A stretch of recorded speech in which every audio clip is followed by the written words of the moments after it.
우리나라를 포함해서 전 세계 경제의 향방이 어떻게 되느냐에 따라서 뭐 하반기는 만약에 증시가 반등한다면 우리나라 경제 증시부터 먼저 뛰지 않을까 그렇게도 생각을 해요. 그러면 이거가 옥석이 가려질 타이밍은 올해 내년 이때 이제 옥석이 가려질 것 같아요. 지금 명지대학교에는 박정호라고 하고요. 뭐 이것저것 유튜브도 운영하고 그다음에 연구소도 운영하고 경제와 관련된 걸로 밥 먹고 사는 사람입니다.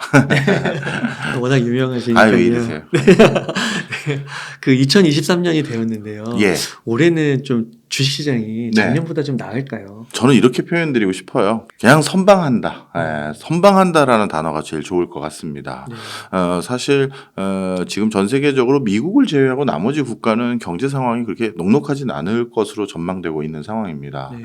그런데 이제 특이한 점이 뭐가 있냐면요. 우리나라 증시를 보면 이 변동폭이 제일 전 세계적으로 제일 큰 것 같아요. 예. 유럽이나 미국이나 여타 국가들 또 중남미도 마찬가지입니다. 이들 국가들의 주종 그 증시를 떠받들고 있는 주종들을 보면 필수제라고 해야 될까요? 경제 상황에 큰 영향을 안 받는 것들이 가장 근저를 확보하고 있는 것 같아요. 네. 대표적으로 중남미 국가들도 농업이고 그 다음에 유럽의 많은 국가들도 농업 관련한 법인들 또는 금융회사들 이렇게 묵직한 회사들이 꽤 비중이 높아요. 네. 근데 우리나라 같은 경우는 참 안타깝게도 경기 민감주라고 불리우는 게 주 종목입니다. 대표적으로 반도체죠. 네. 우리나라 증시의 뭐 30~40%를 차지한다 해도 과언이 아닌 것들이고 그 다음에 건설, 중공업, SOC 뭐 이런 쪽 조선도 마찬가지고요. 진짜 그냥 휘청휘청하는 것들이에요. 그런데 이제 내년에 이제 증시가 안 좋다라고 하는 게 경제가 안 좋다라고 하는 게 이제 일반적인 중론이다 보니 그렇게 되면 어떻게 되느냐? 일단 상반기에는 우리나라 주식시장도 큰 재미 보기는 어렵고 전 세계 경제도 안 좋다니 다른 나라 경제도 많이 빠질 거고 그럴 겁니다. 그런데 경제라는 게 항상 또 안 좋은 건 아니잖아요.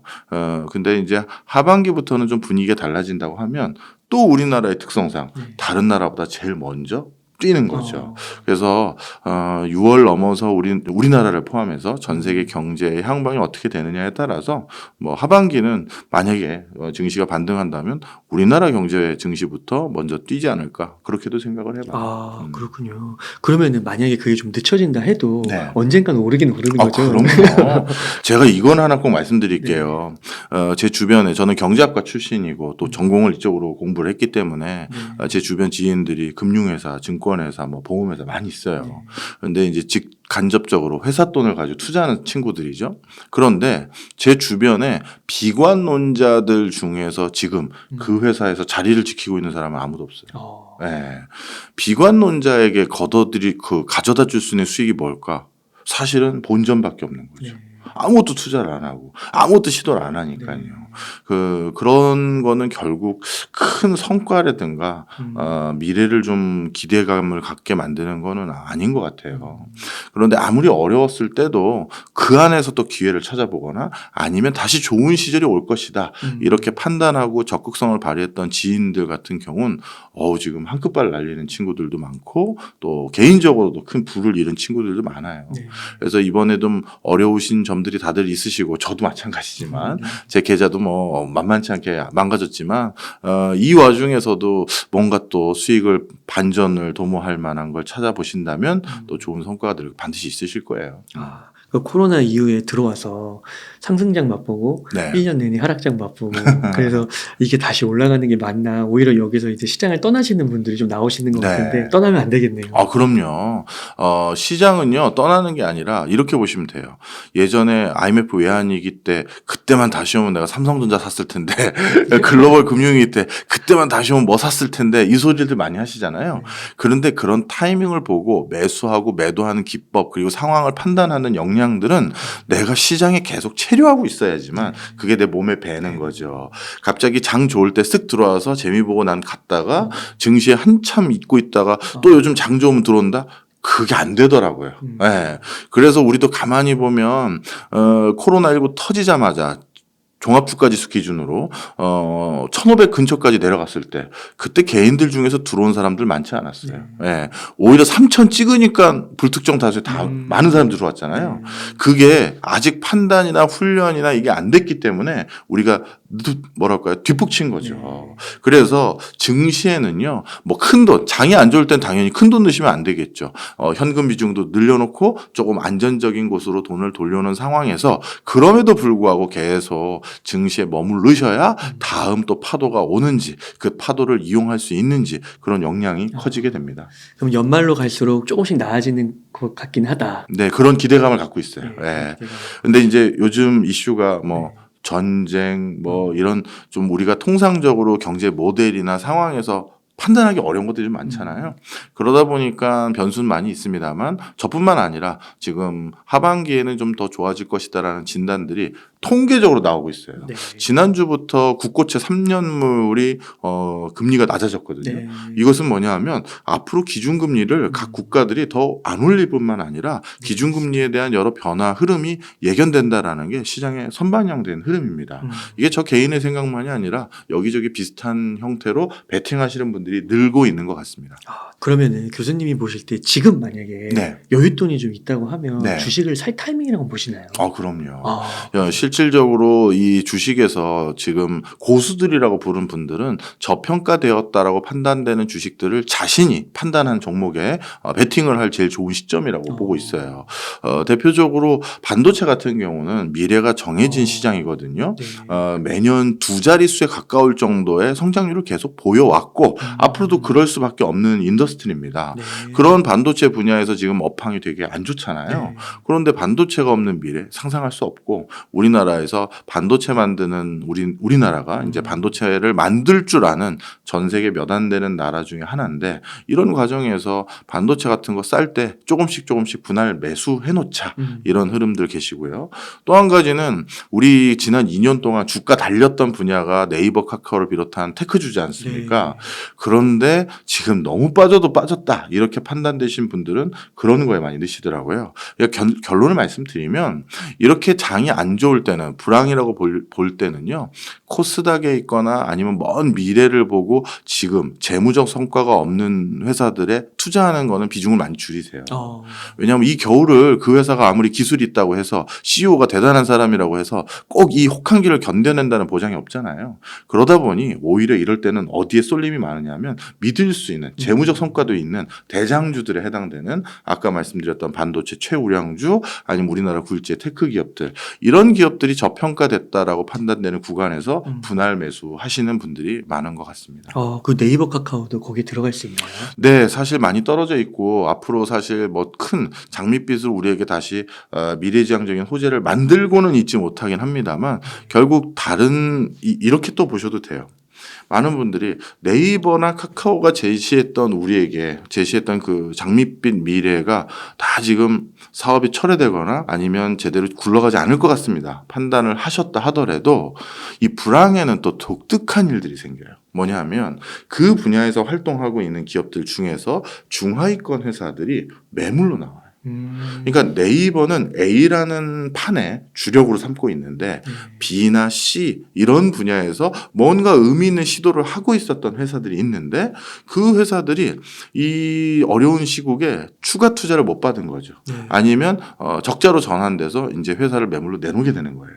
그러면 네이버나 카카오 같은 그 분야의 리딩 회사들 같은 경우 우리가 메타버스 분야에 그것도 한번 해야 되는데 아니면 오토 분야에서 그것도 해야 되는데 뭐 이런 생각만 가지고 있고 아직 못했었는데 그걸 나름대로 꽤 해놨던 숙제를 많이 풀었던 회사가 시장에 매물로 나오는 거예요. 그것도 값싸게.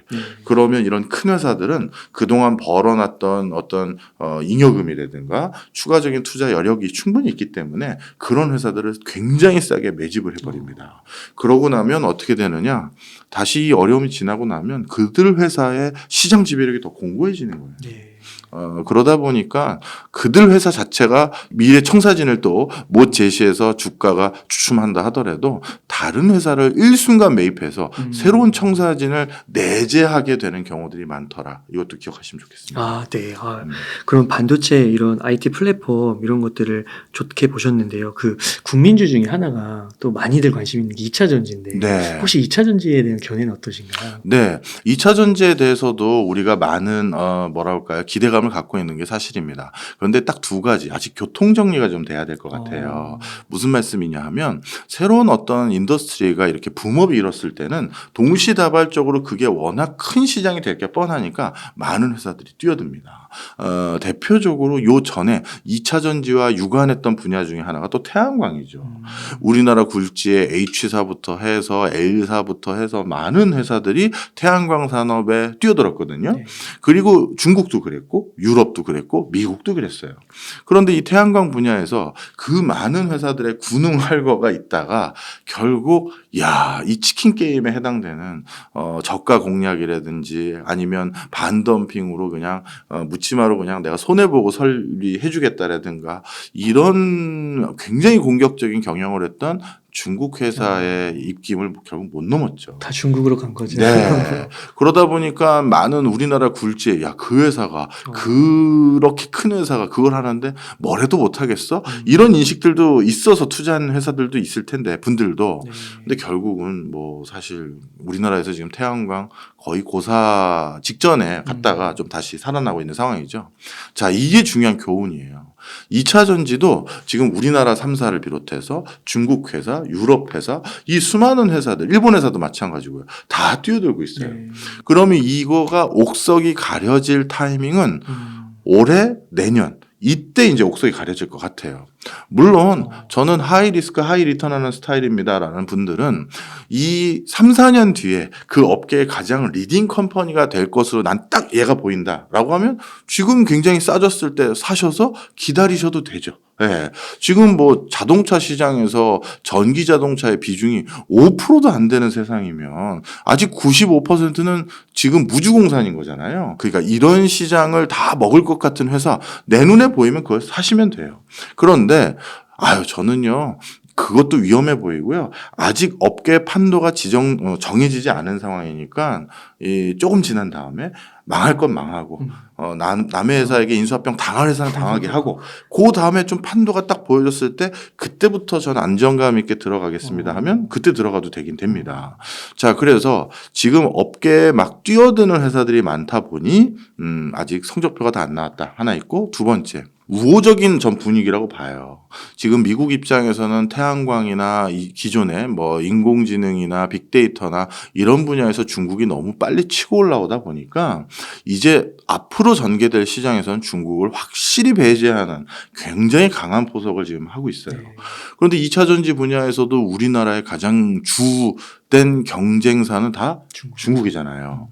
그러면 전 세계 밸류체인에서 물론 중국이라는 단일 시장은 본인들이 가져갈지 모르겠지만 미국이라든가 유럽이라든가 그 밖의 밸류체인에서 중국의 2차 전지 회사들이 만약에 배제된다고 한다면 그것은 우리나라 3사에게 어마어마한 기회 요인이 되는 거죠. 그런데 이거는 저희 같은 경제학자들이 단순히 시장 원리나 기업의 어떤 내재 가치 이런 걸로만 판단하는 숫자가 아니라 그 국가의 정치적 리더십들의 담판, 결단 아니면 용단 이런 것들이 좌지우지 되잖아요. 얼마나 중국 회사를 누를 것이냐 아니면 그래도 숨통을 틔워주면서 서서히 죽여야겠다. 미국 입장에선 반대로 중국 입장에선 우리가 태양광 때처럼 2차 전지도 지키자. 손해보고도 장사해. 국가에서 보조금 다 줄 테니까 하면서 가격을 막 미친 듯이 낮췄다. 그럼 또 이게 판도가 달라지는 거잖아요. 그래서 이런 국가 권력들의 파워 게임들이 섞여져 있을 때는 사실 단순히 재무적인 상황만 가지고는 판단하기가 어렵다. 그래서 저는 그게 좀 시간이 좀 걸리는 인더스트리다. 이렇게 보는 맥락이 그런 게 있는 거죠. 학자분들은 그 2차 전지의 그 기술력이 우리나라의 그 기업들이 갖고 있는 기술력이 세계 1위로서 거기가 좀 진입장벽이 높다고 말씀하시는 분들도 있는데 그게 그렇게 높지 않다고 보시는 건가요? 참 이게 저도 네. 한동안 한 3, 4년 동안은 기술경제 학회들하고 굉장히 일도 많이 했고 국가에서 발주해 주셨던 저에게 주셨던 프로젝트도 기술경제가 많았었어요. 네. 근데 제가 그때 기술을 그때 이제 많이 스터디를 할 기회가 있었었는데 그리고 공대 분들하고도 또 많이 코업을 했을 기회가 있었는데 이 기술이 참 재밌더라고요. 뭐냐면 제일 좋은 기술이 제일 보편화되거나 제일 대중화되는 게 아니에요. 반드시 그런 게 아니에요. 제가 이 비유를 제일 많이 드는데요. 여러분들 아마 컴퓨터 앞에 앉아 계시거나 아니면 스마트폰을 손에 들고 계실 텐데요. 우리가 자판 칠 때 그 자판의 그 뭐라 할까요? 배열을 쿼티 자판이라고 부르죠. 그걸 왜 쿼티라고 부르냐면 옛날에 쿼티라는 타자기 회사가 있었어요. 이 타자기 회사가 자신의 타자기를 이제 여기저기 판매를 해야 되는데 근데 이 판매 사원들은 그 당시만 하더라도 이렇게 정보통신 기술이 발달된 게 아니니까 타자기를 이렇게 치는 방법을 모르는 거예요. 타이피스트들이 아니니까. 그래서 쿼티 회사는 어떻게 하면 얘네들이 타자기 들고 다니면서 이거 잘 작동됩니다. 시연을 해줘야 되잖아요. 그래서 시연을 잘해줄 방법으로 생각한 게 다른 거 치지 말고 독수리타법으로 우리 타자기 배열의 맨 위에 회사 명칭인 쿼티를 그대로 해놓은 거예요. 그러니까 타자기로 쿼티 하면서 잘 되죠? 사세요. 이거 하라고 자판 배열을 쿼티라는 회사 상호를 맨 윗줄에 놓은 거예요. 지금 무슨 얘기냐? 인체 공학적인 배려 없는 거고 언어적으로 우리가 제일 많이 쓰는 모음이 제일 발달된 어느 손가락으로 치게끔 만드는 이런 배열이 아니에요.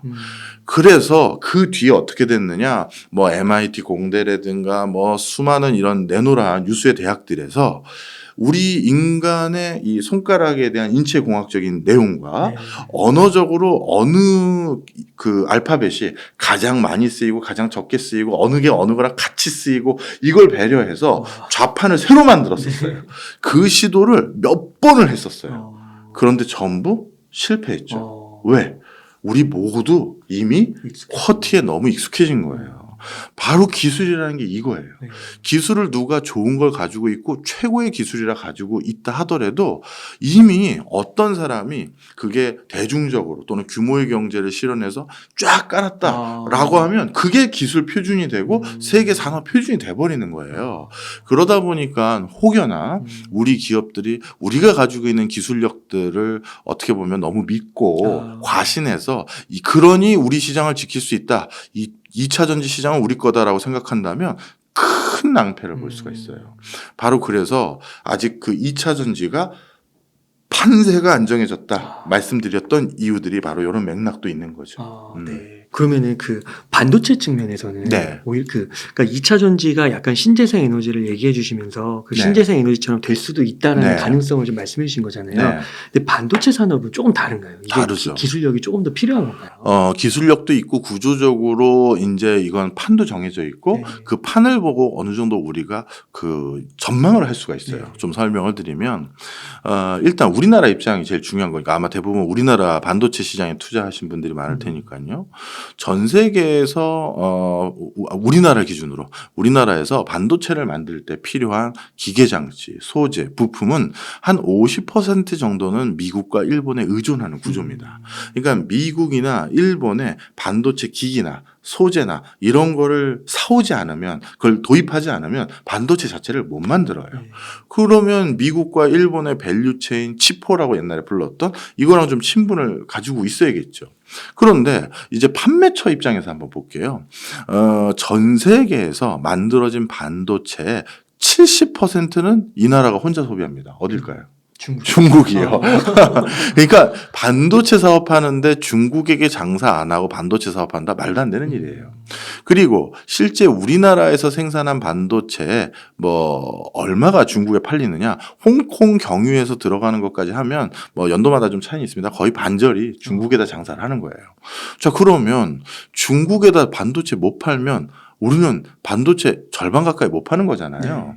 그럼 이거 어떻게 돼야 되느냐? 자, 판매처를 따지고 보면 중국과 친하게 지내야 되는데 그런데 만들어야 팔 거 아니에요. 만드는 관점을 보면 미국과 일본에 친해야 되고, 야, 이게 샌드위치 같아. 이거 뭐 어떻게 해야 되는 거냐. 이렇게 생각하실 수 있습니다만, 더 자세히 들여다보면 중국이라는 나라는 우리가 아니면 반도체를 원활하게 수급받기가 상당히 불편해져요. 아니, 못한다는 것까지는 뭐 경제에서 그런 건 없어요. 굉장히 불편해집니다. 일단 첫 번째, 우리 말고 반도체를 전 세계에서 제대로 만드는 국가 어딜까요? 미국 있고 또 대만이죠. 네. 근데 미국은 이미 우리도 중국에게 팔지 말라고 하는 나라인데 본인들은 팔까요? 안 팔 거예요. 그럼 대만이 남았는데 한국과 중국의 관계와 대만과 중국의 관계 어디가 더 냉랭하겠습니까? 아, 대만과 중국. 그럼요. 과거에는 TSMC의 우수 인력들을 중국이 대거 수혈받았어요. 네. 좋게 말하면 수혈이고 빼내간 거죠. 그렇게 해서 만들어진 회사가 SMIC인데 우리나라 언론은 우리나라 입장에서 삼성전자 우수한 인력들 중국에 많이 뺏겼다. 그것도 맞는 말씀입니다만 삼성의 우수한 인력이 중국으로 간 숫자에 비해서 대만의 우수한 인력이 중국으로 간 숫자가 훨씬 더 많아요. 그 이유는 같은 중화권이고 언어적으로 문화적으로 교집합이 많다 보니까 그쪽 인력의 활용 가능성과 유의미함 이런 게 훨씬 더 크죠. 자, 그렇게 대만 의존적인 산업 구조도 상당히 반도체 분야에서 가지고 있었던 게 중국인데 대만과 중국과의 관계가 이렇게 냉랭해지면서 이제 반도체 분야의 전문 인력이 더 글로 못 빠져나가도록 단도리를 치고 있고요. 그다음에 반도체와 관련된 기타 밸류체인도 중국과 관련된 거는 도와주지 마라. 훨씬 더 엄정하게 컨트롤하고 있어요. 그런 입장에서는 중국이 지금 마지막 반도체를 수혈받을 수 있는 나라는 이제 한국밖에 없는 거예요.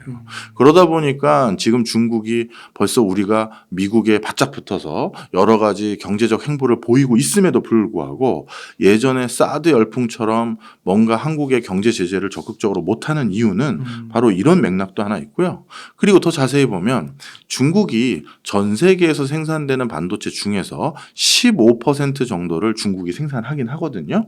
그런데 그 15% 생산된 내용을 더 딥하게 들어가 보면 그중에 9%가 중국에 있는 삼성전자 공장과 SK 하이닉스 공장에서 만든 거예요. 그러니까 중국 내부에서 생산된 것도 실질적으로 까보면 우리나라에서 만들어주는 거거든요. 그러다 보니 한국을 빼고 중국이 반도체를 만든다든가 한국을 빼고 중국이 반도체가 들어간 다양한 디바이스와 산업을 육성한다는 건 말이 안 되는 거죠.